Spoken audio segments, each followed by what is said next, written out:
2 जण मराठी मीडियम मधले शिकलेले आहेत, त्यामुळे आर्याची आता थोडीशी पंचायत होण्याची दाट शक्यता नाकारता येत नाही.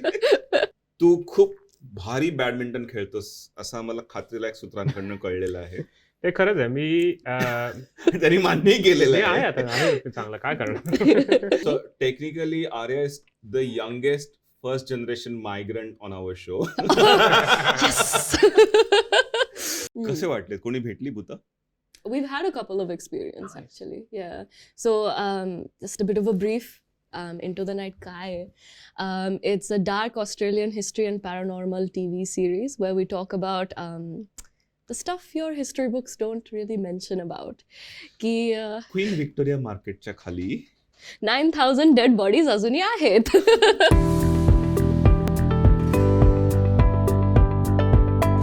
नमस्कार, तुमच्या सगळ्यांचं स्वागत आहे बिस्टेल्सच्या या नवीन भागात.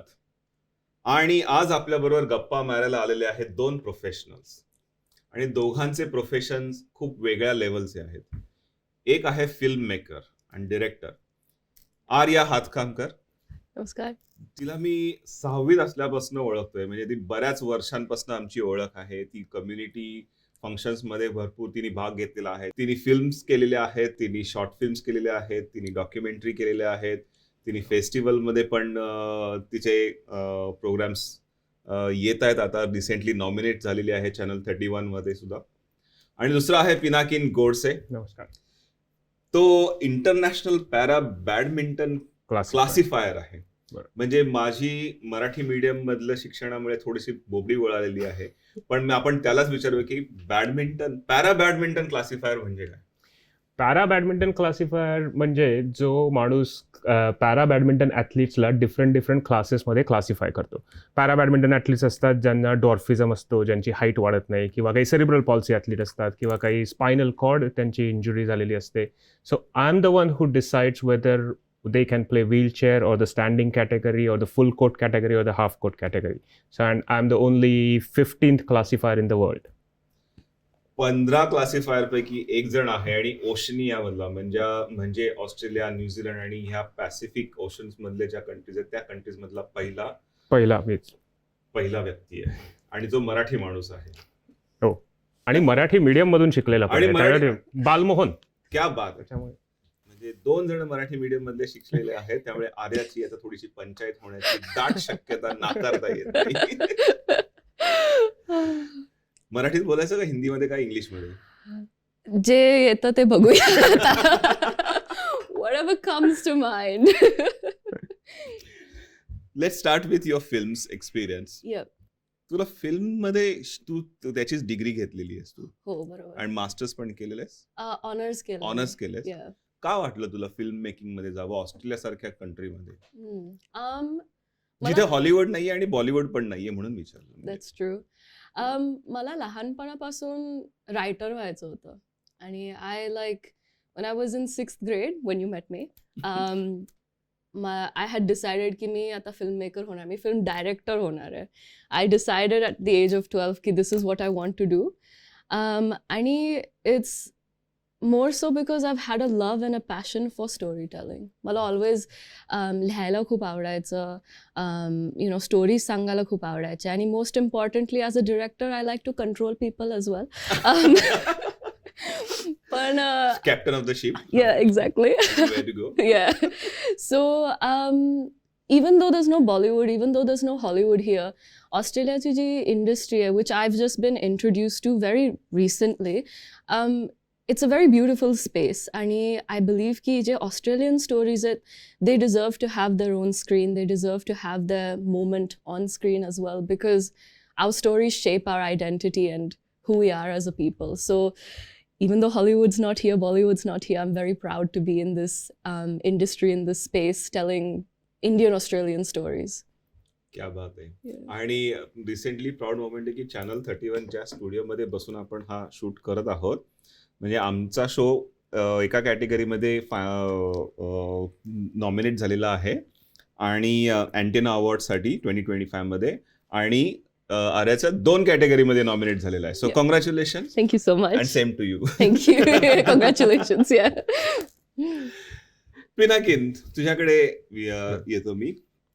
तू खूप भारी बॅडमिंटन खेळतोस असं आम्हाला खात्रीलायक सूत्रांकडनं कळलेलं आहे.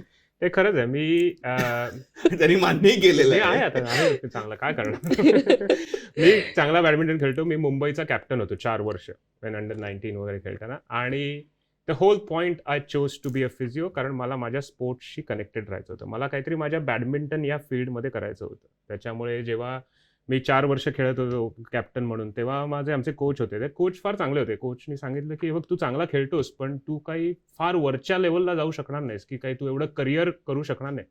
त्यावेळेला वाईट वाटलं, पण आज मला त्याचं महत्त्व कळतंय की coach is not only responsible for the on field performance, त्याने आमच्या लाईफ शेप करण्यात सुद्धा फार महत्त्वाची भूमिका बजावली.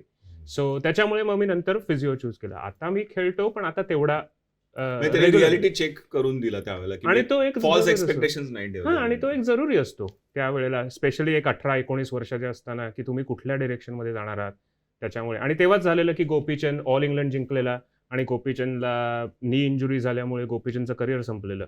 So that was a big example right in front of us. त्याच्यामुळे इट वर्क वेल. आणि मग नंतर तू मग फिजिओमध्ये जायची. हां, त्याच्यामुळे मग बॅडमिंटनशी कनेक्टेड कोणते आपल्याला प्रोफेशन्स मिळतील या हिशोबाने मी शोधत होतो. तेव्हा मला सायकॉलॉजिस्ट आणि फिजिओथेरपिस्ट हे 2 ऑप्शन होते. तर मी फिजिओथेरपिस्ट चूज केलं. मग बॅडमिंटन वर्ल्ड फेडरेशन मध्ये मग तू ऑस्ट्रेलियाला आला बरोबर. मग बॅडमिंटन वर्ल्ड फेडरेशन मध्ये कशी तुझी तर कनेक्शन? मी पहिल्यांदा ऑस्ट्रेलियाला आलो मास्टर्स करायला, की मला स्पोर्ट्समध्ये मास्टर करायचं आहे माझ्या या फील्डमध्ये. आणि ऑस्ट्रेलियाच का? कारण जगात भरपूर देशांमध्ये स्पोर्ट्स आणि हे चांगलं खेळतं. अमेरिकेमधली कॉलेज सिस्टीम फार चांगली आहे स्पोर्ट्ससाठी. पण ऑस्ट्रेलियामध्ये मी आलो कारण इकडे they don't teach you one particular thing, they shape your thinking. So त्याच्यामुळे त्यांनी माझं थिंकिंग चेंज केलं. आणि once your thinking has been change, then you can follow whatever path you want, because your thinking is strong. So ते झाल्यानंतर मग मी ॲडलेडला होतो. ॲडलेडला असताना त्यांनी मला मेलबर्नला जॉब ऑफर केला. मी मेलबर्नला आलो.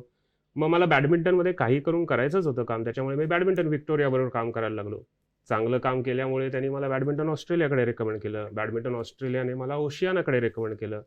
चांगलं काम केलं की लोक रेकमेंड करत जातात. तर तसं मला आत्ता वर्ल्ड फेडरेशनकडे रेकमेंड केलं आणि मी या जून महिन्यामध्ये 2025च्या जून महिन्यामध्ये ऑस्ट्रेलियनचा पहिला आणि ओशियानाचा पहिला इंटरनॅशनल क्लासिफायर झालो, जगातला टॉप 15 मध्ये.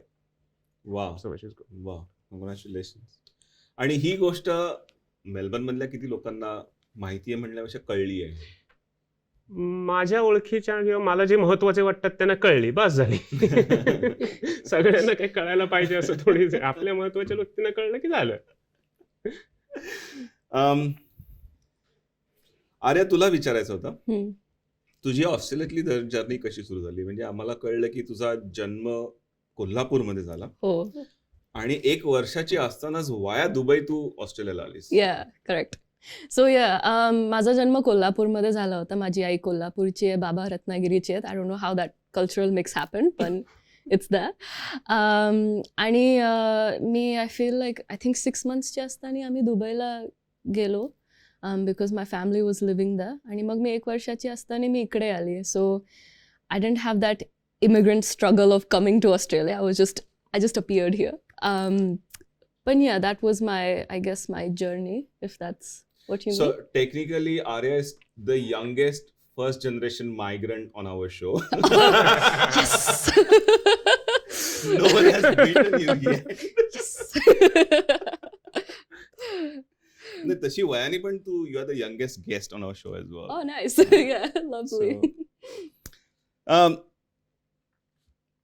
आल्यानंतर तुझं इथं शिक्षण झालं, नंतर हम्म. कम्युनिटीमध्ये इन्व्हॉल्व झालीस, मग गिटार शिकायला लागलीस. Yeah. तेव्हापासूनच तुझे क्रिएटिव्ह साईडला तुझं थिंकिंग मग अशी म्हणल्याप्रमाणे सुरू केलंस तू? Yeah, like मला लहानपणापासून I was really creatively inclined, you can say. For example, मी 12वीत सायन्स आणि मॅथ्स नाही केलं, and I'm sure like people are watching this and they're like, what are you doing? If the Indian parent and you're like, no. Yeah, I'm very grateful कि I have parents who understood like how I am as a person, and they nourished that and they cultivated that inside of my thinking. But yeah, I've always been very creatively driven. Like सगळे शाळेतून सगळे जे assignments होते me always video style assignments करायची. Like ages लिहायच्या ऐवजी videos करायची. आणि माझा क्लास पण एकदम एक्सायटेड असायचं की आर्याचा व्हिडिओ असणार आहे. आणि I didn't have actors, so I would dress up as multiple characters in those videos as well. स्वतःहून आपल्या लॅपटॉपवर एडिटिंग करायचं. So yeah, I've always been very creative, and my parents were very lovely in the sense that they cultivated that in me. And from like doing things in the community, like performing guitar, to Shailesh Walimbe, me 9th मध्ये होती तेव्हा ही directed a short film, त्याच्यामध्ये मी camera operator आणि एडिटरचं काम केलं होतं. आणि yeah, just filming wherever I can, making my own short little videos wherever I can.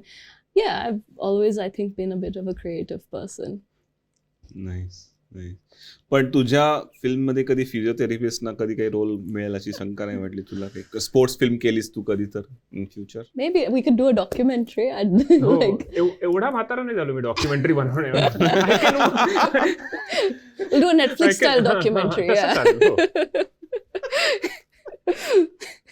Documentary not on you, documentary on badminton. मला वाटलं माझ्यावरती.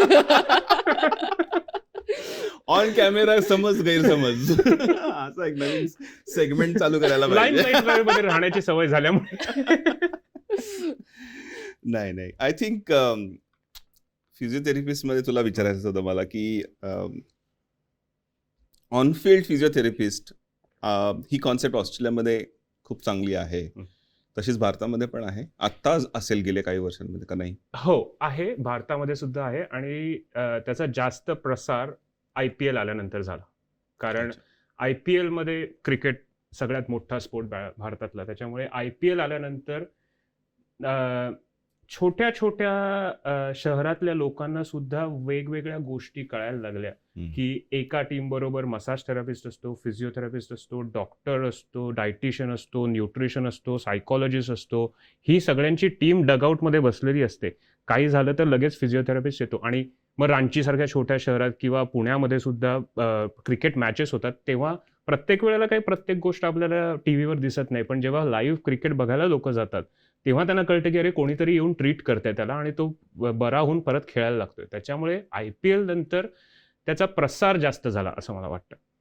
आणि मग ऑस्ट्रेलियामध्ये पण अशी एवढी मोठी सपोर्ट सिस्टम असते? ऑस्ट्रेलियामध्ये सुद्धा सपोर्ट सिस्टीम असते. प्रत्येक खेळाच्या हिशोबाने सपोर्ट सिस्टीम वेगवेगळी असू शकते. आता ऑस्ट्रेलियामध्ये बॅडमिंटन हा काही फार मोठा खेळ नाहीये की जो मलेशिया, इंडोनेशियामध्ये वगैरे. आपल्याकडे जेव्हा हॉकी टीम जाते किंवा फुटी टीम जाते, त्यांच्याकडे प्रत्येक टीम बरोबर जवळजवळ तेवढीच टीम मागे काम करणारी असते. आणि हे तर मी फक्त मेडिकल प्रोफेशन बोलतोय.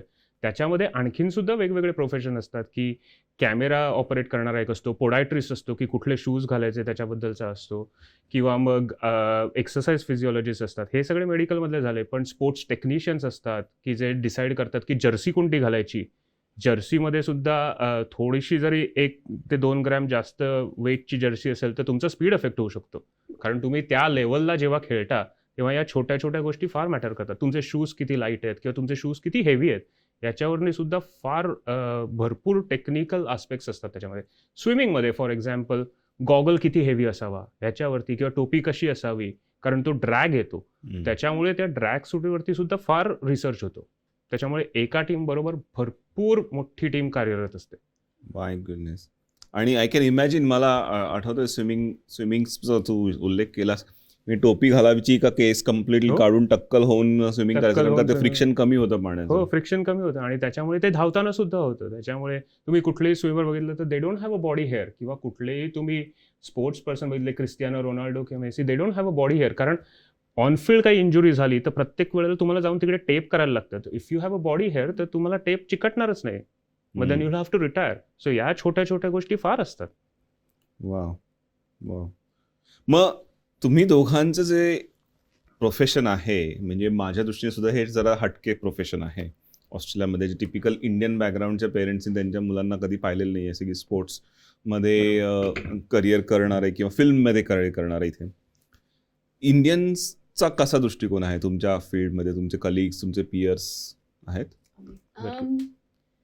आय फील लाईक आत्ता सध्या जी जनरेशन आहे, they are aware of, I guess, the privileges or lack of privileges that people from different backgrounds might have. So because of that, not only I'm Indian, I'm also a girl. in a male-dominated industry like the film industry. त्याच्यावर I'm not an actress or anything. I'm a director. Like I'm on the lead roles. आणि I feel like की आत्ताची जी generation आहे, they're cultivating that. They're like, let's give everyone an equal space to come out and, you know, do their craft and let's help each other. So I feel like सध्या सगळे लोक खूप supportive आहेत. माझ्या आजूबाजूचे लोक like you know they're not like hidis कोण करत नाही, which a lot of my seniors, my mentors experienced as women in the film industry or as, you know, people of color in the film industry. So atta there's a lot of awareness of those things, and there's a lot of, I guess, support. People are really supportive and encouraging in that aspect. Do you think that might change once you start garnering more attentions, more success at international level? ऑस्ट्रेलियामध्ये म्हणतात ते tall Poppy syndrome नावाची concept आहे इथे. I feel like, I think, yeah, maybe person to person, yeah, surely. I have experienced people like, you know, तोंडावर घाण म्हणतात, you know, वाईट गोष्टी म्हणतात, and you haven't even done anything rude or bad to them or anything like that. So person to person sure, पण I feel like आता ह्या जनरेशनमध्ये कल्चरच कल्टिवेट केलं लोकांनी की let's support each other, let's support people who haven't had their voices heard originally.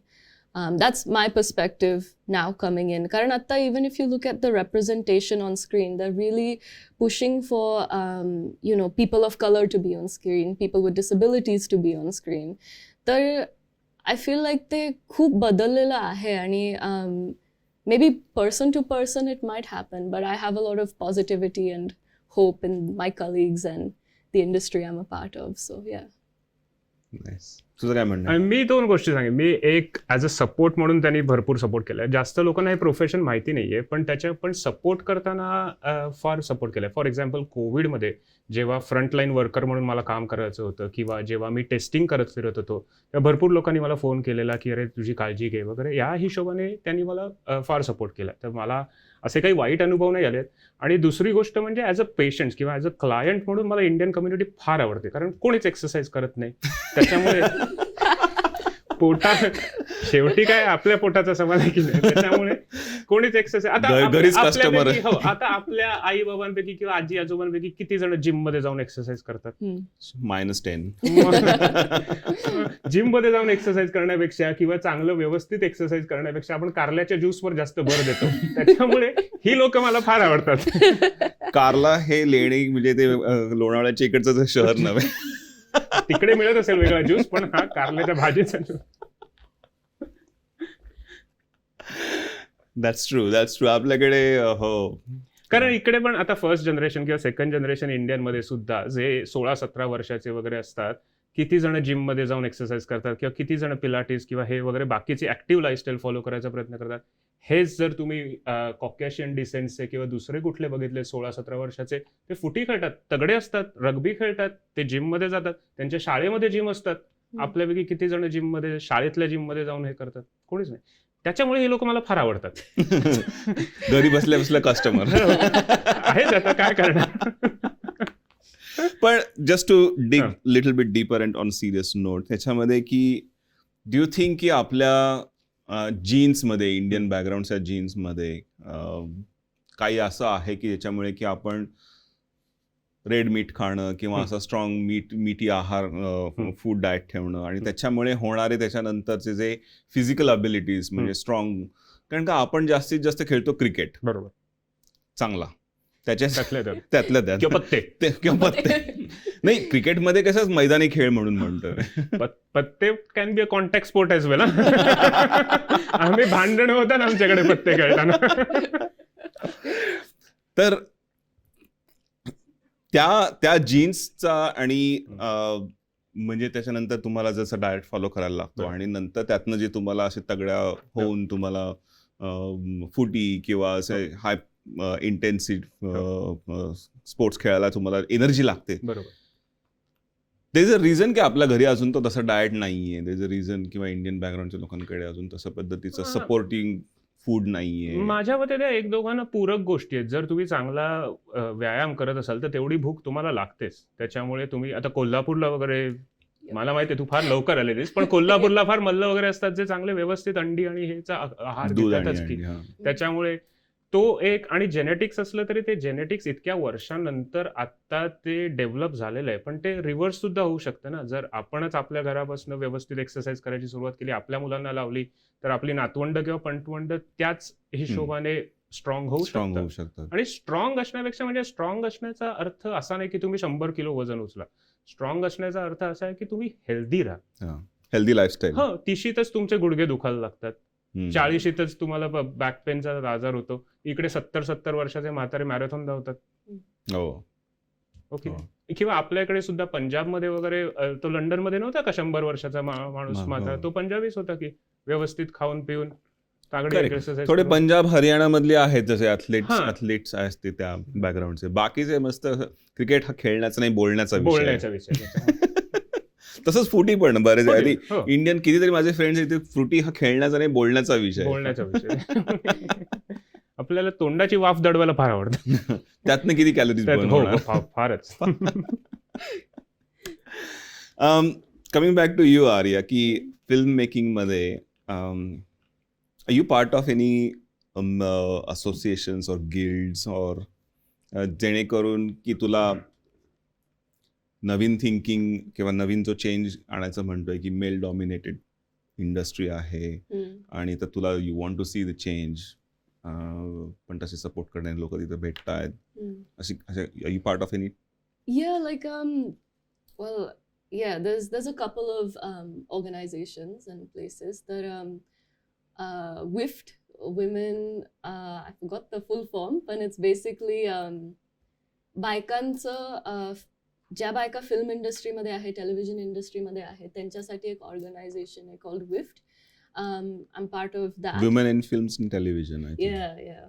So, yeah, exactly. You know, so I'm part of that. I'm also a part of the Australian Directors Guild, the ADG. I'm not a part of Australian Writers Guild, but I go to their events as much as I can. पण alongside that, the more formal जे organizations आहेत त्याच्याबरोबर पण I'm part of some informal groups, you can say. So माझे जे सगळे जे friends होते फिल्म स्कूलमधले, आम्ही एकत्र येऊन भरपूर फिल्म्स वगैरे बनवतो. लाईक 35-40 ग्रुप पीपलचा ग्रुप आहो आम्ही, आणि आम्ही एकत्र येऊन फिल्म्स बनवतो. नाहीतर आत्ता मी रायटर्स रूम सुरू केलं. सो सगळे जे लेखक आहेत आम्ही एकत्र एकमेकांचे स्क्रिप्ट्स वाचतो. आणि आत्ता I am part of a new thing called Radical, which is a organization to help people of Asian backgrounds to come more forward in the art space. And it's created by people 25 and under. It's all like a young people's collective of creatives. And we're pushing to help people around us, creatives, artists around us, to make films or photography exhibitions. Attach आम्ही एक exhibition केली होती. त्याच्यात I think around 80 people showed up. Oh. And as a part of that organization, आम्ही आत्ताच एक documentary बनवली होती called Love in Asian Cultures. कारण we don't, I feel like, profess love the same way that you know, the West does. There's a bit of a difference. So I'm producing that right now with that's a director, Ronan Lobo. So we're doing that. And in that we had actually Mani Deshmukh and Ajit Nimkar Kaka as interviewees. So yeah, I'm part of a couple of different spaces which I'm really grateful for. कोणी talk show host किंवा फिजिओथेरपिस्टचे Rolls असतील तर feel free to reach out to Definitely, yeah. आता बनवच तू. Yeah, अक्षय आणि done. Tanmay. आता बनवच. Done. तू आहेस काही असोसिएशनचा किंवा काउन्सिल? So मी स्पोर्ट्स मेडिसिन ऑस्ट्रेलियाचा काउन्सिल चेअर आहे गेले 4 वर्ष. So I am the chair of the council. आमचा रोल हा आहे की वेगवेगळ्या प्रोफेशन्सला सुटेबल होईल असे प्रोफेशनल डेव्हलपमेंट्स ऑर्गनाईज करायचे. म्हणजे कायरोप्रॅक्टर, डॉक्टर, फिजिओ, ऑस्टिओ किंवा मग पोडायट्रिस्ट वगैरे असे, पण ऑल रिलेटेड टू स्पोर्ट्स. मग स्पोर्ट्स म्हटल्यावर डिफरंट स्पोर्ट्स म्हणजे जिमनॅस्टिक्स, सर्कस, इथपासून फुटी, स्विमिंग ते युज्युअल स्पोर्ट्स सुद्धा. आणि मी ऑस्ट्रेलियन फिजिओथेरपी असोसिएशनच्या बिझनेस ग्रुपचा काउन्सिल मेंबर सुद्धा आहे. So business group that also talks about professional development, but their main role is talking about how the physiotherapy business can be profitable. Right. आणि मग हे जेव्हा तू म्हणलास स्पोर्ट्स मेडिसिन काउन्सिलचा चेअर आहेस तू, तू थोडीशी इलॅबरेट करशील तो रोल तुझा? तर स्पोर्ट्स मेडिसिन ऑस्ट्रेलिया ही एक फार मोठी ऑर्गनायझेशन आहे ऑस्ट्रेलियातली, जे आपण फुटीमध्ये किंवा ह्याच्यात स्पोर्ट्स ट्रेनर बघतो, किंवा जे छोट्या छोट्या फुटी गेम्सला सुद्धा स्पोर्ट्स ट्रेनर असतात, ते सगळेच्या सगळे स्पोर्ट्स मेडिसिन ऑस्ट्रेलियाने ट्रेन केलेले असतात. त्यांचा इन्शुरन्स वगैरे स्पोर्ट्स मेडिसिन ऑस्ट्रेलिया बघत असते. So sports medicine Australia research करते किंवा प्रोफेशनल डेव्हलपमेंट्स करते all related to sports. So it's just combining sports and medical fields. म्हणजे फॉर एक्झाम्पल आता 2 महिन्यापूर्वी आमचा मेलबर्नमध्ये इव्हेंट झाला की वेगवेगळे शूज बॅलेमध्ये कसे लाभदायी ठरू शकतात, की कुठल्या एज ग्रुपला कुठला शूज असतो. आता बॅले म्हणजे 18-19 म्हणजे त्यांचं रिटायरमेंट वर्ष असतं. त्याच्यामुळे मग 12-13ला कुठले शूज, आणि मग 14ला कुठले शूज, मागे डान्स करत असेल तर कुठले शूज, जम्प्स असतील तर कुठले शूज, या याच्यावरती पूर्ण एक प्रोफेशनल डेव्हलपमेंट झालं. So that is also sport, show sport you can call it as. So अशा वेगवेगळ्या स्पोर्ट्ससाठी जे मेडिकल इश्यूज असतात त्याच्यावरती आम्ही काम करतो. फॉर एक्झाम्पल गेल्या वर्षी आमचं एक मोठं सेमिनार झालं all about dental injuries in sports. म्हणजे फुटी खेळताना दात फुटला तर काय करणार, बॉक्सिंग करताना दात तुटला तर बॉक्सिंगमध्ये ॲटलिस्ट ते गार्ड वगैरे तरी घालतात, पण फुटीमध्ये किंवा तेवढं हे नसतं. किंवा समजा दाताला काही इजा झाली तर मग काय करणार, ऑनफिल्ड काय करणार, मग डेंटिस्ट नंतर जाऊन काय करणार, खोटा दात लावायचा का नाही. या सगळ्या गोष्टी ज्या स्पोर्ट्स आणि मेडिसिनशी रिलेटेड असतात त्या स्पोर्ट्स मेडिसिन ऑस्ट्रेलिया करतं. तर ॲज अ त्या काउन्सिलचा चेअर म्हणून मी काम करतो. सो माझं काम आहे की ज्या प्रोफेशनल डेव्हलपमेंट्स होतात किंवा जे रूल्स अँड रेग्युलेशन असतात त्याच्यावर माझं ओपिनियन देणं आणि सगळ्या काउन्सिलला रेग्युलेट करणं.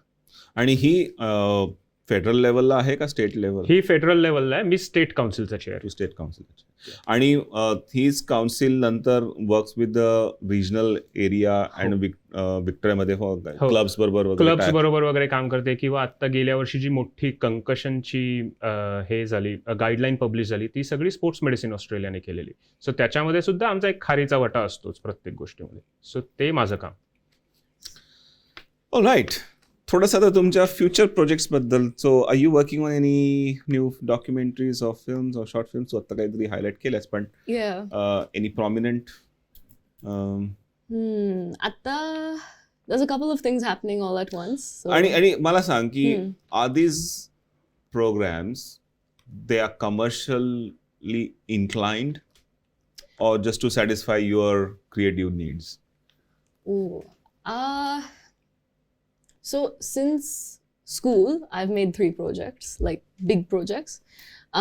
So the first one was obviously to satisfy the academic need. Creative kida. Yeah. But thanks to that, it's gone into having a consideration for ACTA film, St. Kilda Film Festival मध्ये nominate झाले. Australian Women's Film Festival मध्ये ती film shortlist पण झाली होती. I feel like I try, if I can, to have it, go commercially. But I'm just so new to the whole field that I'm still learning about how it can be made profitable in a commercial space. Atta, Into the Night, which just got nominated Program of the Year on Channel 31. That's a season 2 आम्ही काढलं. It's a proof of concept. So proof of concept is like a tester program, like a trailer program. ते आता प्रोड्युसर्सकडे घेऊन जातात मग लोक, आणि त्याचं मग डेव्हलपमेंट होते. तर as of 2 weeks ago, it just got officially selected in the Sydney lift off film festival, जिथे आता त्याचं डेव्हलपमेंट होईल. So that's one project I am working on as director, producer and writer. And then the Thong is going through multiple festivals like St. Kilda, ACTA. And then there's the documentary I mentioned called Love that I'm producing about love in Asian communities. And त्याच्यानंतर not inspired by Karan Johar style romance? No, not really. I'm the producer, so I'm the logistics manager and the financial manager of that. You'll have to ask the director of that project. आणि in addition to that, माझं अजून एक short film आहे which I'm making with my friend who's directing it, about men's mental health, suicide-related issues in the LGBTI community. Those are the themes of the film. So आता ती film post-production मध्ये, documentary post-production मध्ये, आणि माझा show second part of Into the Night आणि The Thong are in the distribution phases. I want to talk a little bit about Into the Night later on. पण Yeah. आता मला फक्त विचारायचं होतं की हे जे तू प्रोजेक्ट्स करतेस आणि हे जेव्हा रिलीज होतात, Yeah. how do you reach out to your audience? I think project to project it's different. Like some films are made with the intention की आता ही film festivals मध्ये जाणार आहे. सो फेस्टिवल्स मध्ये जाऊन त्यांचा पाथवे असा असतो की शॉर्ट फिल्म फेस्टिवल मध्ये टाकल्यानंतर कधी कधी प्रोड्युसर्स बघतात और you get a credit to your name की आता I have a thankfully I have a credit to my name as a director producer and writer. पण आता ती फिल्म शॉर्ट फिल्म आता त्याची फीचर लेंथ फिल्म होऊ शकते. और for example into the night जी होती it went on to channel 31 which is a really good platform आणि it got on to the broadcasting audience. Short film got on to the film festival audience. Short film त्या film festival नंतर कुठे चॅनलवरती येते किंवा प्लॅटफॉर्मवरती येते की जिथं जे लोक फेस्टिवलला पोहोचलेले नाही आहेत त्यांना बघायचा स्कोप आहे. म्हणजे सिनेमा हॉलमध्ये समजा नसेल जमलं त्यांना बघायला तर युट्यूबवरती किंवा कुठल्या OTT वरती बघायला त्यांना स्कोप आहे का? Yeah, so that's dependent on the film itself. तर usually film जेव्हा by the time it releases into its first festival, it has a 18-month span for the festival route म्हणतो आम्ही त्याला. तर त्याच्या आधी you can't put it on YouTube or anything. कारण I know a lot of people in the community have been saying Arya picture बघायचं आहे YouTubeवर कधी येणार, and I'm like I'm so sorry I can't publish it. कारण festivals ना monopoly करायला आवडते की we have this They film. put exclusive. Yeah, they make it all exclusive. Like, if you want to see this, you have to come to our festival. So, they adi pre-release karun, we limit our, I guess, scope to put it into other festivals. After release on After that, it can go on to YouTube. Some people get the opportunity to put it on, I guess, streaming services. But I haven't seen many short films on the streaming service platform. Maybe I might be wrong. I'm new to all of this. I just graduated in June. So, yeah, the lifespan of a short film is very small. Yeah. TV shows at the channel 31, you'll know ki you keep making them or you have reruns of those same. And the new amazing platform is ki YouTube. YouTube is catching, another space, another audience. Karan je broadcast audience astat, that's a whole different demographic, age demographic. Ata माझ्या वयाचे लोक aren't going to tune on to the TV, the free-to-air TV as much compared to YouTube. This is new statistical information coming to market. I mean, from my limited knowledge of what right. I've learned. तुला काय तुझे काही नवीन projects किंवा? तर मी Saint किल्डामध्ये काम करतो क्लिनिकमध्ये, पण मी बॅडमिंटन ऑस्ट्रेलियाबरोबर काम करतो, मी बॅडमिंटन ओशियानाबरोबर काम करतो आणि मी बॅडमिंटन वर्ल्ड फेडरेशन बरोबर काम करतो. त्याच्यामुळे मी बॅडमिंटन वर्ल्ड फेडरेशन बरोबर जाणार आहे टर्कीला, इस्तांबुलला, क्लासिफायर म्हणून. मग 2 आठवडे बेंडिगोमध्ये बॅडमिंटन ऑस्ट्रेलिया बरोबर आणि बॅडमिंटन वर्ल्ड फेडरेशन बरोबर आहे टुर्नामेंट. मग त्याच्यानंतर सिडनीमध्ये 1 आठवडा बॅडमिंटन ऑस्ट्रेलिया बरोबर आहे. मग न्यूझीलंड बॅडमिंटन ओशियाना बरोबर आणि मग परत बॅडमिंटन ओशियाना बरोबर सायपान 3 ते 3.5 आठवडे. अजून बॅडमिंटन वर्ल्ड फेडरेशनचं कॅलेंडर आलेलं नाही पुढच्या वर्षीसाठी. ते आता एव्हरेस्ट बेस कॅम्पवर एव्हरेस्ट बेस कॅम्पवर सुद्धा होतील, आता ते बरं होईल. पण ते येईल. मग त्याच्यानंतर एंड ऑफ इयरला बॅडमिंटन ऑस्ट्रेलियाचं येईल. मग असं करता करता एक डिसेंबरपर्यंत जवळजवळ 3 महिने 3.5 महिने बुक झालेले असतात वर्षातले. तर आत्ता तरी एवढंच आहे, तर चांगलं आहे. What does it mean for you as a person who's achieved only 15 people becoming classifier in para badminton at international level? ठीक आहे, मला तर वाटतं की ही फक्त सुरुवात आहे आत्ता. कारण मी जसं सांगितलं की एक 16, 17, 18 वर्षाचा मुलगा जेव्हा मुंबईतल्या घरातनं सोडून बाहेर जातो, पुण्याला जातो, आईबाबांपासून लांब जातो, हॉस्टेलमध्ये राहायला जातो. का तर फक्त माझ्या स्पोर्टमध्ये मला काहीतरी करायचं आहे, मला माझ्या बॅडमिंटन या फील्डमध्ये काहीतरी करायचं आहे म्हणून तर जातो. त्याच्यानंतर आपण सगळेच आलो तसे भारतातलं सगळं सोडून ऑस्ट्रेलियामध्ये येऊन तो स्टुडंटचा स्ट्रगल करून वगैरे ते सगळं करून आलं. तर माझ्या मते ही आत्ता कुठे सुरुवात झाली आहे. आता अजून भरपूर वर्ष बाकी आहेत, भरपूर मजा बाकी आहे अजून. पण मग ह्या ऑपॉर्च्युनिटीज मधनं अजून पुढे काय दिसतंय तुला, अजून काय करता येईल असं? तर अजून पुढे मला तर वाटतं की बॅडमिंटनचा जेवढा प्रसार होईल वेगवेगळ्या देशांमध्ये तो मला ॲज अ क्लासिफायर म्हणून करता येईल. फॉर एक्झाम्पल क्लासिफायर म्हणून मला साऊथ अमेरिकेतल्या किंवा आफ्रिकेतल्या भरपूर देशांमध्ये टुर्नामेंट्स असतात. Unfortunately they have lot of people with disabilities किंवा lot of different issues going on over there. So मला वाटतं की मी as a para badminton classifier म्हणून गेलो तिकडे तर त्या कंट्रीजमध्ये बॅडमिंटनचा प्रसार होण्यात आणि त्या कंट्रीजमधल्या लोकांना सुद्धा एक होप देण्यात फार मदत होईल. फॉर एक्झाम्पल आमची एक आता प्लेयर आहे आफ्रिकेतल्या कंट्रीतली आहे. सॅड स्टोरी आहे पण रियालिटी आहे. तिच्या घरी चोर आले, तर ती चोर आले म्हणून ती पळत पळत गेली, घरातनं पळत सुटली. तर चोर तिच्या मागे धावत आले, चोरांनी तिला पकडलं आणि तिचा हात कापला. ही कुठली स्टोरी आहे ही? ही आफ्रिकेतल्या एका आफ्रिकेतल्या. कंट्रीतल्या प्लेअरची स्टोरी आहे. तर मग ते सगळं झालं, सर्जरी आणि हे ते झालं. पण मग त्याच्यानंतर तिकडे काहीच नव्हतं पुढे. आता लाईफ करणार काय? डॉमिनंट हातच तुटला तुम्हाला. आता तुम्ही कधी जे राईट हँडेड आहेत त्याने लेफ्ट हाताने ब्रश करून बघा किती कठीण असतं ते, तेव्हा कळेल. तर तिचा हातच कापला. त्याच्यानंतर मग ती काय करणार? मग हे सगळं झालं. त्याच्यानंतर 2 वर्षांनी तिकडे बॅडमिंटन टुर्नामेंट झाली आणि तिला कळलं की she can play a really good badminton and her life has change. Now she is a superstar in her country.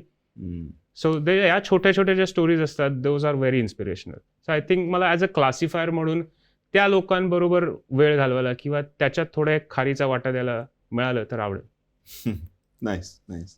I think हे कुठेतरी त्यांना जरी आपल्याला दुखापत झाली किंवा आपल्याला जमत नाहीये पण त्यातनं सुद्धा आपल्याला काहीतरी आता ऑपॉर्च्युनिटी मिळतीये हो. And play at a international level. हो. हे मेंटल सॅटिस्फॅक्शन खूप That महत्वाचं is- आणि त्याच्याकरता तुम्ही ते खूप सपोर्ट दॅट इज ट्रू. आणि माझ्या मते जे पॅरा ॲथलीट आहेत they are mentally so strong की आपण इमॅजिनही करू शकत नाही. फॉर एक्झाम्पल चहाचा कप असतो. आम्ही दुबईमध्ये टुर्नामेंटला गेलेलो की ते चहाची किटली असते, त्याच्यातनं तुम्ही ते चहा हे करून चहाचा कप भरून घ्यायचा. फक्त तिकडे काय होतं की ते जे किटलीचं तोंड असतं ह्याचं ती तोटी म्हणतो आपण त्याला, ती अशी बाहेर होती. म्हणजे एकाला कप खाली पकडायचा आणि दुसऱ्या हाताने ती तोटी उघडून चहा भरायचा. पण ज्याचा एकच हात आहे तो काय करणार? ह्याचा आपण कधी विचारच केला नव्हता. मग ते हॉटेल मॅनेजमेंटशी बोला की अरे पॅरा बॅडमिंटन ॲथलीट आहे, मग त्यांनी ते मागे केलं, मग त्यांनी ते थोडे वरती केलं, त्याचे वेगवेगळे हे केलं, चेंजेस केले. आपण जेव्हा खायला तिकडे आम्ही जेव्हा दुबईच्या हॉटेलमध्ये जेव्हा खायला गेलो तेव्हा ते सगळं वरती होतं खाण्याचं. व्हीलचेअर बदले बसलेला माणूस कसा घेणार? मग या छोट्या छोट्या गोष्टी असतात which they face every single day. आणि एवढं सगळं करून सुद्धा ते वर्ल्ड लेवलला खेळतात किंवा पॅरिस किंवा टोकियो सारख्या ऑलिम्पिकमध्ये खेळतात. It's a huge thing. They are mentally very strong. Nice nice.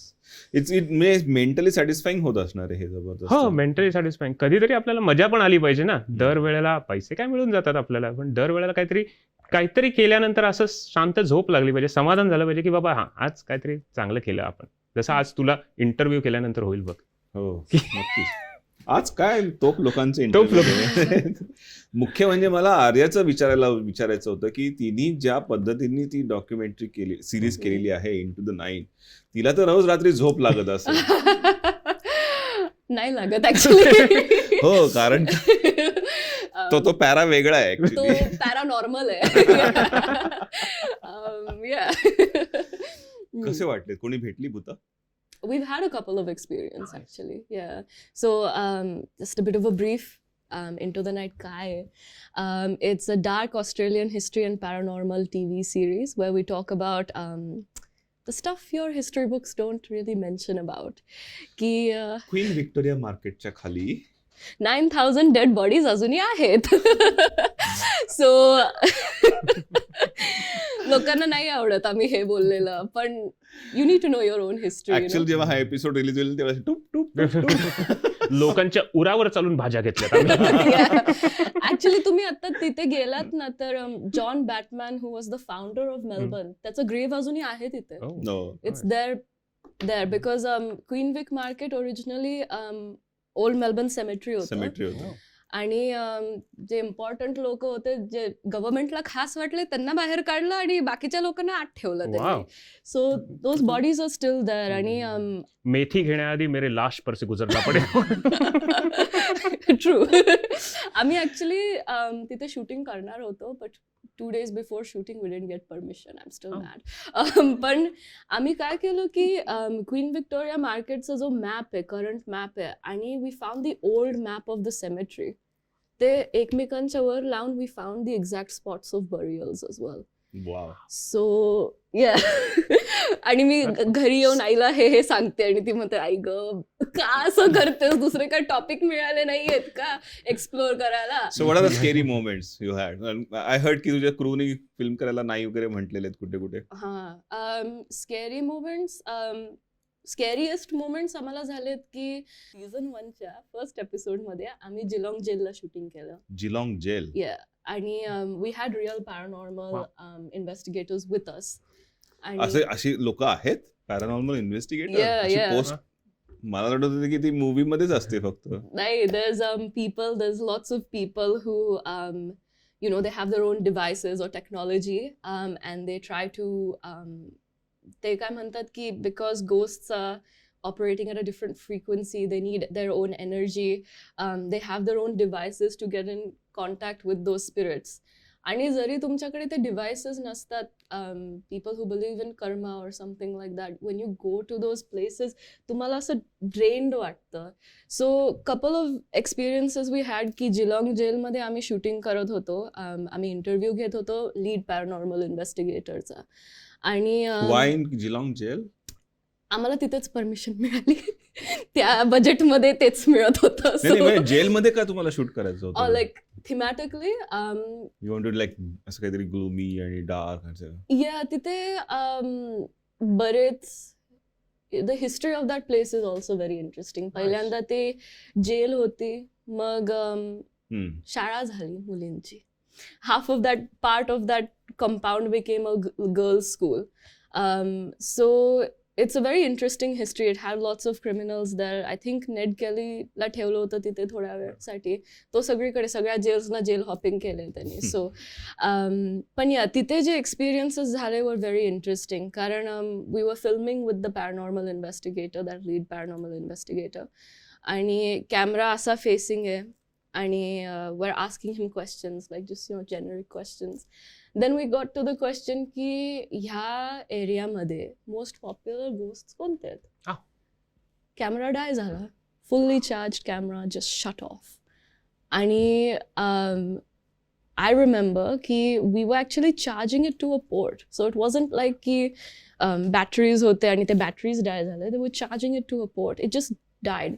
He went to answer and it just died. आणि I thought at the time की technical problems होतातच. Like camera fail होतो, mic हे work होत नाही. So we take the batteries backup पण carry करतो. Yeah, exactly, yeah. आणि we did that and then I didn't think of it as much, but all the paranormal investigators looked at each other like they knew something and they said की this is very common की lights torchची battery जाते नाहीतर कॅमेराची battery जाते. कारण according to them, भूतांकडे स्वतःची energy नसते because they don't have their So own they energy. snatch other people's They energy. they grab onto other energies. So episode 2 Cinema Nova मध्ये shooting झालं होतं त्याचं. आणि the guy over there who is the manager of Cinema Nova, त्यांनी काय म्हटलं की I feel like इथे भूत आहेत. Well originally Cinema Nova was a morgue म्हणजे जिथे डेड बॉडीजना एम्बाल्म करतात. मग त्याचं कॉमेडी शो स्पेस झालं आणि मग त्याचा सिनेमा झाला. I don't understand the development of buildings in Australia. It's always goes from this is a symmetry, now this is a bhaji market. Like there is no difference. Clearly they don't have a good town planner. Yeah, exactly. Yeah. But the town planner paranormal नसतं. yeah, exactly. पण तिथे पण he said the same thing that ghosts latch on to energy. Now आता season 2 मध्ये आम्ही जिथे shooting केलं होतं Black Rock House, that's probably one of the most paranormally active places I've been to. Still active. Oh. Yeah. So not only की तिथे खूप घाण वाईट गोष्टी झाले होते, पण ते आता त्याचं म्युझियम झालंय आणि लोकांनी पण लाईक ते प्रिझर्व करायला बेड्स वगैरे आणले, जुने फर्निचर आणलेत, पण त्या फर्निचरची एनर्जी पण चांगली नाहीये. लाईक जे काय त्यांनी आणलं it's not good energy. So एक रूम अशी होती की माझा साऊंडी जायलाच तयार नव्हता. म्हटलं अरे 1 तास राहिला आहे शूटिंगचं, जस्ट जा प्लीज, 2 मिनिटं जा. पण तो जायलाच तयार नव्हता. आणि सेम स्पॉटमध्ये माझी नंतर एक ॲक्ट्रेस आली होती, कारण आम्ही रिएनॅक्टमेंट सिक्वेन्सेस करत होतो. आणि ती म्हणते डोकं दुखतंय, इथे डोकं खूप दुखतंय माझं. Only one she want to that bedroom.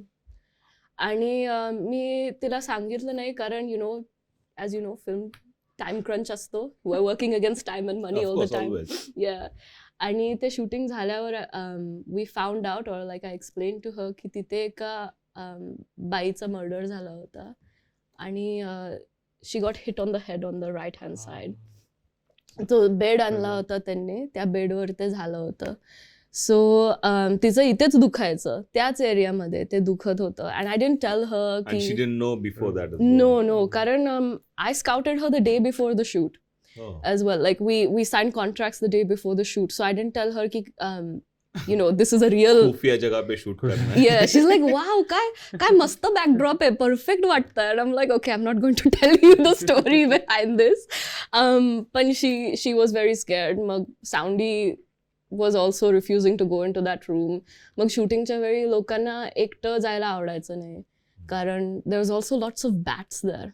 Weirdly. But yeah, Geelong jail was also very scary, कारण we had our hosts lie down on the morgue table असतो ना, actual table from 1800s. They lay down on that and did paranormal experiments. So yeah, but the problem is ki my crew is very strong. The person who's not strong is me. I am very scared of ghosts, like incredibly scared of ghosts. आम्ही Geelong jail मध्ये shooting करताना And then hell of a topic you chose for the. yeah. Because my intention with Into the Night is ki let's learn our history from an interesting perspective. Wow. When we tie a story or a legend to a space or a environment, we connect to it as people. So that's the paranormal aspect of it. Not because I love bhuta or anything. I get a lot of questions about ghosts from the community. I'm very scared. All of Geelong jail मी प्रोड्युसरचा हात घेऊन बसले होते, मी like हलायचं नाही. आणि ती पण black dress मध्ये आली होती आणि दुसऱ्या मजलीवर अशी गोल गोल फिरत होती. म्हटलं दुसरे काही काम धंदे नाहीयेत का? वातावरण निर्मिती का? I know. ते म्हणजे व्हाईट लॉसला अजून स्केरी वाटला असतं. रिअलिस्टिक झालं असतं, रिअलिस्टिक. तू एवढं काम केलं, मी एक प्रश्न विचारू का सोबत? Yeah. भारतामध्ये कसे ना भूतांचे वेगवेगळे प्रकार असतात. Yes. मुंजा, हडळ, चेटकीण सगळे वेगळे. इकडे पण तसे वेगवेगळे प्रकार असतात का? आय फील लाईक जे प्रकार आपण म्हणतो that's a by product of the culture that's in. हो. So like I am half Konkani. हो, वाह, class. Right, my dad's from Ratnagiri. हो, बरोबर, Ratnagiri. So I grew up with the hadar and हडळ munja आणि and all of those Munjya stories. वेगवेगळे प्रकार असतात ना, तसे Yeah. इकडे पण असतात. She grew up with Hadar. Yeah. माझी best friend. This is being recorded for training and coaching purposes. लहानपणातल्या शाळेतल्या सगळ्या मैत्रिणींना आम्ही ते हडळ- सगळे हडर आणि मुंजा होते. नाही, I grow up with those tales, those Tales. Stories. I am very So familiar. soon पण the असं beast इकडे tales पण have बघा. turned into paranormal tales. So इथे आय हॅव नोटिस्ड की नाही आहेत असले प्रकार, बिकॉज आय फील लाईक की लाईक वी डोंट नो व्हॉट्स त्यांना in the विजा afterlife. नसेल मिळाला त्यांना. विजा पण मिळाला Monotonous. नसेल, पण we don't know what's in the after life. So we go to our culture, our religion for answers. आणि ज्या आपल्या ऑस्ट्रेलियन कल्चरमध्ये जे सराउंडिंग आहे, and we are talking in the perspective of English culture और Christian culture, Yep. कारण ॲबोरिजिनल कल्चरमध्ये त्यांच्या ह्याच्यात. वेगळं असतं. तर त्यांच्यात असं नाही आहे. It's just kind of whatever spirits have बरोबर. Left behind. पण इंडियात I feel like even Bengali कल्चरमध्ये there is like hierarchies, Hierarchy असते. अँड भूतानमध्ये पण hierarchy असते. भूतानमध्ये पण हायराकीज अँड Seniority असते. येस स्टेरिओटाइप्स पण हो, असतात stereotypes पण भूतानमध्ये. असतात, पण आय फील लाईक इथे कदाचित नसेल, because of it's a by product of whatever culture they have इथे chosen to in fact see in जास्त द गोस्ट. पाहिजे म्हणजे कारण का ज्या पद्धतीने आले होते आपल्याकडे हम्म. बोटीने 200 वर्षापूर्वी लोक इथे. म्हणजे भूत भरपूर आहेत, लाईक भूतांच्या गोष्टी गोष्टी पण भरपूर आहेत. थ्रू आउट द हां. City every lane has a different बरोबर. Ghost story. like Flinders, Young and Jacksonच्या समोर. Wow. A lot of people have seen a woman walking. You I might mean, have oh, heard me. the story. I've never met her, Oh. but I know. पण आम्ही actually त्यांना जेव्हा phone केला होता shooting परमिशनसाठी, आम्ही always विचारतो तुम्हाला कधी एक्सपिरियन्सेस आलेत का भूतांचे, आणि ती मॅनेजर म्हणते की I have not only seen her but I have spoken to her many times. मी म्हटलं oh my god, either you seen her or either you need to go to psychologist. काय बोलणं झालं? I am not too sure, पण तिची जी गोष्ट is very interesting, कारण पीपल बिलीव्ह की she was a prostitute from that time, आणि तिला अनफॉर्च्युनेटली खूप वाईट पद्धतीने तिचा खून झाला होता. पण बिकॉज तिला कोण सेव्ह करायला नव्हतं, तर ज्या मुली त्या पाथवर जातात, she make sure to look after them. That's the story behind it. Stree मूवीची स्टोरी मी बघितली नाहीये, पण I think Good it's special to know about those legends that surround the culture of that course. वर इन. Yeah, into the night. into the Into the night. तुमच्याकडे काही आहे अशी हॉरर स्टोरीज? हो आहे ना. वा, आम्ही Sorry. Badminton. भूताच्या गोष्टी आपण लाईट वगैरे डिम करूया का? बॅडमिंटन खेळणारं भूत नाही भेटलंय, पण भेटेल हळूहळू. आम्ही हा भूताच्या एपिसोडवर एक वेगळा एपिसोड करतो, भूताच्या गोष्टी. हा. Yeah. आम्ही गेलेलो होबाटला, तर मी आणि माझी बायको तन्मयी, आम्ही पोर्ट आता तिकडे जे जेल आहे तिकडे गेलेलो. तर माझी बायको पीडियाट्रिक फिजिओ, ते आम्ही एकत्रच शिकलो. तर आम्ही जात होतो तिकडे, आणि ते टूर असते त्यांची, ते टूरमध्ये दाखवत होते. त्या एका बिल्डिंगमध्ये आम्ही शिरत असताना तो गाईड पुढे होता, मध्ये 25-30 लोक, आणि आम्ही सगळ्यात शेवटी हळूहळू येत होतो. तर ती माझी तन्मयी मला म्हणाली पटकन की अरे हा घाण वास येते इकडे कसला तरी, मला अजिबात आवडत नाही हा वास. म्हटलं कसं, मला पण येतोय. म्हटलं की काहीतरी असेल बाबा, काहीतरी बघूया, आपण आतमध्ये जाऊया. तर जसं आम्ही आतमध्ये गेलो तसा तो वास फार स्ट्रॉंग झाला. तर मग नंतर तन्मयी म्हणाली हा वास ना आपल्या अॅनाटॉमीच्या लॅबमध्ये यायचा. ते फॉर्मल्डिहाइड म्हणून जे असतं की ज्याच्यात ते अॅनाटॉमिकल स्पेसिमेन ठेवायचा, त्याचा एक विचित्र घाणेरडा वास असायचा, त्याच्यामुळे डोळे चुरचुरायचे, नाक चुरचुरायचं. ती म्हणाली हा वास ना तिकडचा आहे, हा मला अजिबात आवडत नाही. म्हटलं ठीक आहे, आता पटकन निघूया आपण. आम्ही तिकडे गेलो, तर तो गाईड म्हणाला, गाईड आमच्यासाठीच थांबलेला होता, आम्ही आतमध्ये आलो. तर गाईड म्हणाला की इकडे जे मेडिकलवाले येतात त्यांना काही दिसतं किंवा वास येतो, कारण ही मॉग होती तिकडे, ऑटोप्सी वगैरे करायचे त्यांच्या ह्याची, तर त्याच्यामुळे तिकडे तो अजून वास भरलेला आहे. तर आमच्याबरोबर काही नॉन मेडिकल मित्र होते, त्यांना आम्ही विचारले की तुम्हाला पण वास येतो का? ते म्हणाले नाही आम्हाला काहीच येत नाहीये, पण तो एवढा स्ट्रॉंग वास असतो की यू कांट मिस इट. पण तो आम्हाला मेडिकल फील्डमुळेच आला की काय माहित नाही, पण that was one of the experience. The same happen on sets as well. Yeah. फॉर्मल्डिहाइडचा रक्ताचा actually. Yeah. And it wasn't like you were in a space and you could only smell it there. It was like it would just come and go, and around the morgue as well. Yeah. Interesting. भरपूर भूताच्या गोष्टी झालेल्या आहेत, आणि आता before we go into paranormal tales, let's continue the best tales conversation. Let's go with rapid fire. Okay, quick segment. एक प्रश्न तुला, एक प्रश्न तुला. Sing a song that best describes you. Badshah ओ बादशाह, आशिक भी हूँ कातिल भी हूँ.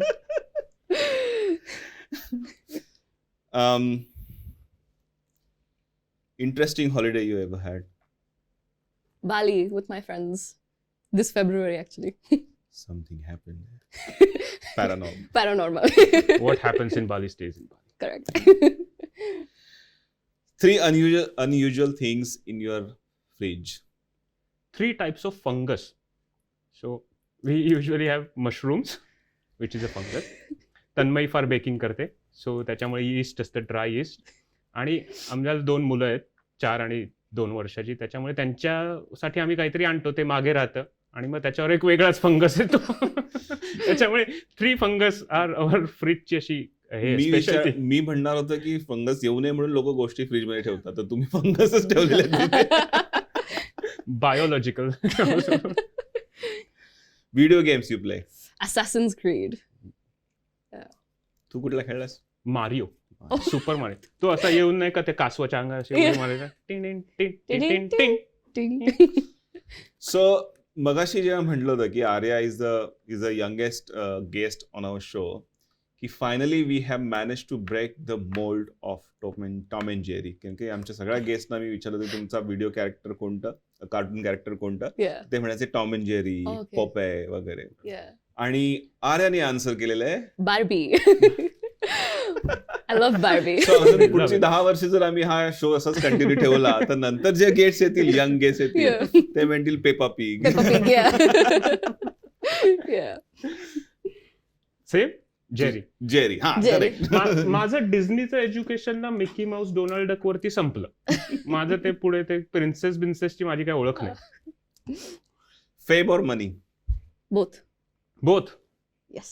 High five. डिनर पार्टी जर तुम्ही होस्ट करणार असाल, who would you invite Sorry. from the fraternity? Fraternity. Asha Bhosle कारण मला ती खूप आवडते. Satyajit Ray कारण I'd like to pick his brains, and Irfan Khan as well because I feel like Satyajit Ray, Irfan Khan, and maybe Asha Bhosle as well. Like we'd all have a good conversation, but I love Satyajit Ray. That's my current. तिघांना एकदम बोलवणार का separate पार्टीला बोलवणार? तिघांना एकत्र because I feel like when artists come together, they have really meaningful conversations. तिघांना घेऊन एक फिल्म पण करते. Yeah, actually, That's Asha very Bhosle can sing, Satyajit Ray can direct, and I'll just sit in a corner and write notes wide-eyed. तू कोणाला बोलव? मी बोलवेन Shahrukh Khan first. तुझी उत्तर आहेत माझ्याकडे इथे. हो, मी शाहरुख खान, पु ल देशपांडे आणि हर्षा भोगले. Mm. मी तिघांना बोलवेन कारण तिघांना एकत्र बोलवेन कारण तिघांमध्ये मला एक समान धागा दिसतो as a being a good human being. When you listen to them, त्यांचे विचार वगैरे जे असतात ते मला ते त्या लेवलला मॅच होतात. मला वाटलं होतं की हे रिस्पॉन्स बघितल्यानंतर की पु ल देशपांडे थोडे बोर होतील तिथे कारण माझ्या मते- हर्ष भोगले नाही, can connect. मला असं मेरे को वाटतं क्यों बुलाया यार? नाही, मला असं वाटतं की पु ल देशपांडे फार एन्जॉय करतील कारण ते तरुणांशी जेवढे कनेक्ट होते ना तेवढे कधीच कनेक्ट नव्हते. त्यांच्या इंटरव्ह्यू मध्ये सुद्धा त्यांनी म्हटलंय की वाईट पिक्चर म्हातारी लोकच काढत असतात, नवीन लोक येतात ते अतिशय सुंदर पिक्चर काढतात. त्याच्यामुळे ही was very much connected with the, कारण त्यांनी कौतुक सुद्धा सगळ्यांचंच केलंय. अगदी राहुल आपल्या अश्विनी भिडे देशपांडेंचं पण कौतुक केलं आणि मल्लिकार्जुन मनसुरांचं पण कौतुक केलं, प्रशांत दामलेचं पण कौतुक केलं आणि त्याच्या आधी श्रीराम लागूंचं पण कौतुक लागूंचं केलं. पण so he was very much into the youth. So Mm. Maybe last couple of questions. Which phone app do you use the most? Pinterest. Karan, I use that a lot for visual Board. visual boards, visual references, film setting. Yeah. Wow. Me Instagram doom Nice. Scrolling, just love doom scrolling. Superhero. I don't know many, but I'd love to be invisible. Like, so I can, That's Incredibles मधली ती the Violet. Violet. Yeah, probably Violet then. Violet. किंवा Yeah. जर invisible cloak मिळाला तर Harry पॉटरचा. Yeah, that too. Yeah. Shaktimaan, hands down Shaktimaan, प्रश्नच नाही. त्याच्यावर आम्ही मोठे चालू आहे. गंगाधरी शक्तिमान आता तू है. माईक लावला म्हणत नाही तर मी गोल फिरून शक्तिमान असं सांगितलं. On that happy note, thank you very much Pinakin आणि आर्या, तुम्ही शोवरती आलात, Thank you. दिलखुलास गप्पा मारल्यात, भूतानबद्दल गप्पा मारल्यात, Yeah, फेडरेशन आपण बॅडमिंटन फेडरेशन बद्दल गप्पा मारल्यात, फिल्म्स बद्दल गप्पा मारल्यात, कम्युनिटी बद्दल गप्पा मारल्यात, तुमचे विचार सांगितलेत की what happens in your own industry with your peers, which is really important. Hopefully लोकांना काही त्याच्यातनं इन्स्पिरेशन स्टोरीज मिळतील, लोकांना काही त्यातनं शिकायला मिळेल आणि तुमच्याशी कनेक्ट करायला मिळेल. जाता जाता तुम्हाला आमच्या ऑडियन्सला काही सांगायचं आहे, तुम्हाला इथं येऊन कसं वाटलं किंवा कसा हाऊ वाज your experience? Of course, you. I think you go No, first. you first. No, I'll get an idea if you talk first. काही नाही, ऑडियन्सला सांगायचं की आम्हाला इकडे येऊन फार मजा आली, अगदी घरच्यासारख्या गप्पा झाल्या आणि तुम्हाला ते आमच्या एपिसोडमधनं कळेलच. So thank you Sameer for inviting us and thank you so much for doing this kind of a talk show. On the back of that. On the back of खरा yeah. filmmaker. Yeah. Yeah, no, thank you for this opportunity. Yeah, it's nice to see more Indian Australian people on the screen as well. Yeah, and thank you for having us and thank you for asking us really lovely questions. Thank you for having us. Bye.